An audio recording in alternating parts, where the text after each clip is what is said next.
안녕하세요. 공부하는 의사 손정식입니다. 오늘은 입원 환자 혈당 조절 최신 연구 결과에 대해 말씀드리겠습니다. 입원한 환자들을 보다 보면 혈당이 높아지는 경우를 흔히 볼 수 있습니다. 기존에 당뇨가 있었던 환자의 경우 혈당이 높아지는 것을 예상해서 혈당이 높아지면 혈당 강화제를 추가하거나 인슐린을 사용하는 것을 충분히 예상할 수가 있습니다. 그런데 당뇨가 없었던 환자의 경우에도 급성질환으로 입원 후 혈당이 높아지는 경우를 흔히 보게 됩니다. 기존의 관찰 연구 결과 급성질환으로 입원한 환자들에서 혈당이 높아지면 예후가 나빠지는 것이 보고가 되었습니다. 따라서 아메리칸 다이베틱 어소시에이션 가이드라인이나 엔도크라인 서사이티의 가이드라인을 보면 입원한 성인에서 베이스라인 당뇨에 관계없이 고혈당이 지속될 경우 인슐린을 사용해서 혈당을 조절하는 것을 권하고 있습니다.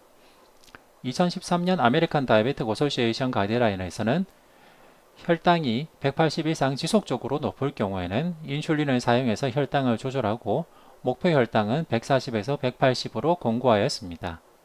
만약 심각한 저혈당 없이 혈당 조절을 할 수 있다면 100에서 180 사이로 조절할 것을 권하고 있습니다. 여기에 대해서는 기존의 RCT들이 있었지만은 그 기존의 RCT에 한계가 있어서 좀 더 정밀하고 저혈당 위험을 줄인 알고리즘을 사용한 철저한 혈당 조절의 효과를 보는 RCT가 필요했었습니다. 그래서 며칠 전 NEJM의 최신 연구 결과가 발표가 되었습니다. 연구 대상은 벨기에의 중환자실에 입원한 환자를 대상으로 하였고 엄격한 혈당 조절군에서 로직 인슐린 알고리즘이라는 컴퓨터 알고리즘을 사용하여 혈당을 조절하였고 혈당 80에서 110 사이로 거의 정상에 가깝게 조절하였습니다. 기존 RCT들에서 철저하게 혈당 조절을 했을 때 저혈당 위험이 증가하였기 때문에 이 연구에서는 로직 인슐린 알고리즘이라는 컴퓨터 알고리즘을 사용해서 저혈당 위험을 최소화하였습니다. 이 이전의 연구들에서 로직 인슐린 알고리즘을 사용하면 혈당을 거의 정상 가깝게 유지하면서도 저혈당 위험이 준다는 것을 증명하였습니다. 그리고 자유로운 혈당 조절군에서는 혈당 215 이상일 때만 인슐린 투여를 시작하는 군으로 비교하였습니다.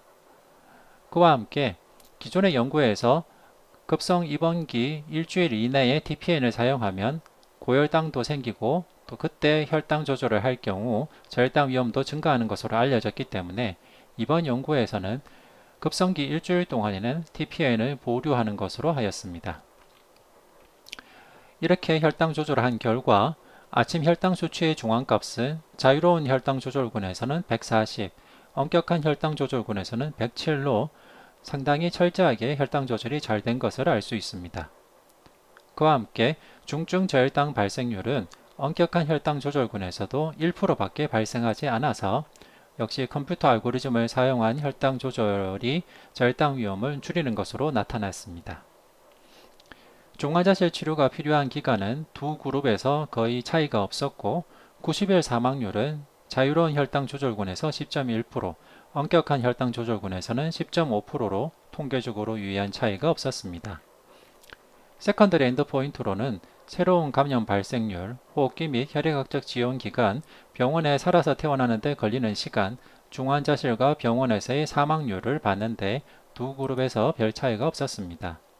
다만 중증의 급성신장 손상과 담측 전체성 간기능 장애는 철저히 혈당 조절한 군에서 적게 발생하였습니다. 결론적으로는 초기 TPN을 받지 않은 중환자의 경우 엄격하게 혈당 조절을 한다 하더라도 중환자실 치료가 필요한 기간이나 사망률을 호전시키지 못한다가 결론이었습니다. 이를 그림으로 다시 보면 철저한 혈당 조절 그룹은 로직 인슐린 알고리즘을 사용하여 철저하게 혈당을 조절하고 저혈당 위험도 줄일 수 있었습니다. 리버럴 글루코즈 컨트롤 그룹은 혈당이 215 이상일 때만 인슐린을 사용하였습니다. 이렇게 했을 때 살아서 ICU를 퇴원할 가능성이 양군에서 차이가 없었습니다. 그와 함께 90일 사망률은 철저한 혈당 조절군에서 10.5%, 리버럴한 혈당 조절군에서는 10.1%였습니다.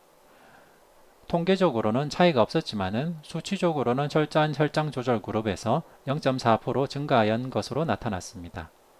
다만 컴퓨터 알고리즘을 사용하였기 때문에 40 미만으로 혈당이 떨어지는 시비어 하이포글라이세미아는 타이트 글루코즈 컨트롤 그룹에서도 1%밖에 발생하지 않았고 통계적으로 유의한 차이는 없었습니다.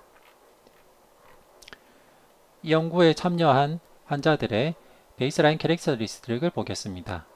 이 연구는 양군이 각각 4,600명씩 참여한 대규모 RCT고 67세 정도의 고령 환자들이 대부분입니다. 베이스라인으로 당뇨가 있었던 사람은 약 20% 정도밖에 없었고 대부분이 베이스라인으로 당뇨가 없었던 분들이십니다. 셉시스로 입원한 환자는 28% 정도였고 기존 질환으로 카디악 서저리를 받았거나 카디악 서저리 후 컴플리케이션으로 인해서 입원한 환자들이 45% 정도로 제일 많은 퍼센트를 차지하고 있었습니다. 메디안 블러드 글루코즈 레벨은 양군이 142, 143 정도였습니다.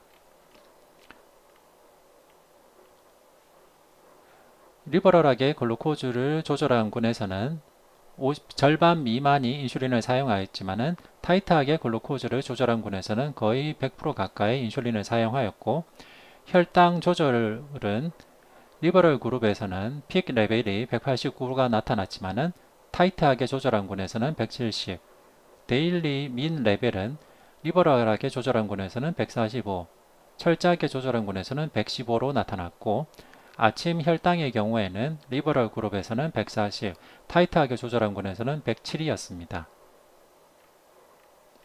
세컨더리 엔드포인트를 세부적으로 보면 철저하게 혈당 조절한 군에서는 시비어 어큐트 키드니 인저리가 적게 발생하였습니다. 그와 함께 감마 GGT 증가나 알카라인 포스파타제 증가로 예상할 수 있는 담즙 정체성 간염의 발생 위험도 철저한 혈당 조절 그룹에서 적게 발생하였습니다. 다만 ICU 사망률의 경우 철저한 혈당 조절군에서 5.8% 그리고 컨벤셔널하게 조절한 군에서 5.3%로 약 0.5% 정도 차이가 나는 것을 알 수가 있습니다. 양군에서는 상당한 정도의 혈당 차이가 났었고 인슐린 사용량에서도 현저한 차이가 있습니다. 이렇게 혈당 조절을 했음에도 불구하고 서바이벌은 거의 차이가 없었습니다. 세이프티 아웃컴으로 본 90일 사망률을 보겠습니다. 베이스라인으로 당뇨가 있었던 사람의 경우에는 90일 사망률이 철저한 혈당 조절군에서 더 높게 나타났습니다.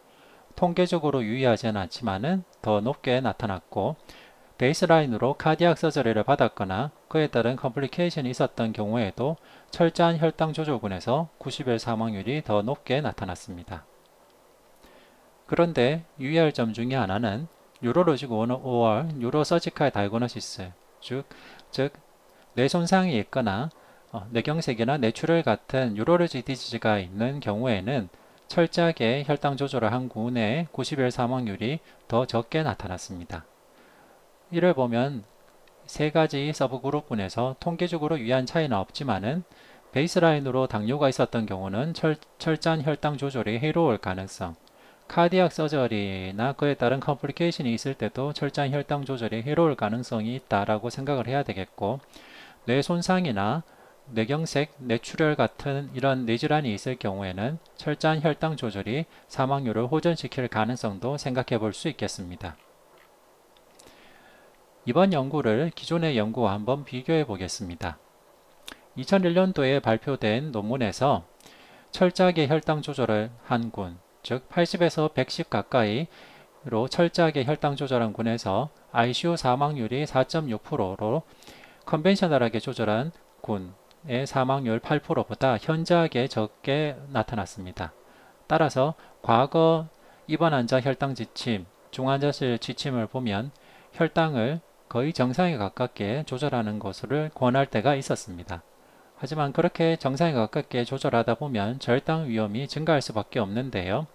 그 뒤에 발표된 논문들을 보면 철저하게 조절하나 컨벤셔널하게 조절하나 별다른 차이가 없거나 아니면은 철저한 조절에서 약간 높게 나타나거나 이렇게 여러가지 결과들이 혼재된 것을 알 수가 있습니다.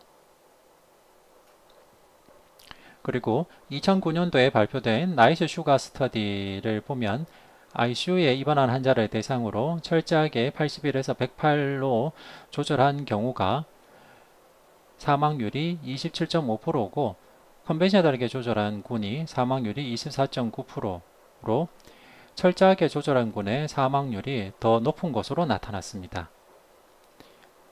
따라서 나이스 슈가 스터디 이후에 발표된 지침들을 보면 대체로는 입원 환자의 혈당 조절 목표를 180 미만으로, 즉 컨벤셔널하게 혈당 조절한 것으로 공고하고 있습니다.